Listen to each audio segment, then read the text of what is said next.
ఈ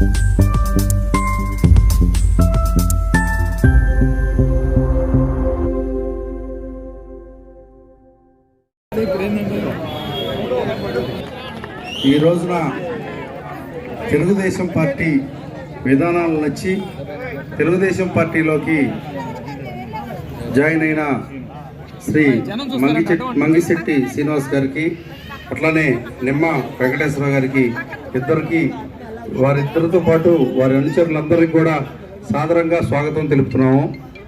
తెలుగుదేశం పార్టీలో వారు నాకు అండగా ఉండడం కోసం వాళ్ళు నాకు ఇక్కడికి చేరటం జరిగింది.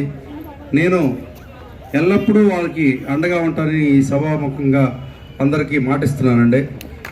రాబోయే రోజుల్లో వారికి ఎటువంటి పనులైనా చేసి పెట్టే బాధ్యత నేను తీసుకుంటానని ఈ సందర్భంగా అందరికీ తెలియజేస్తున్నాను. Thank you.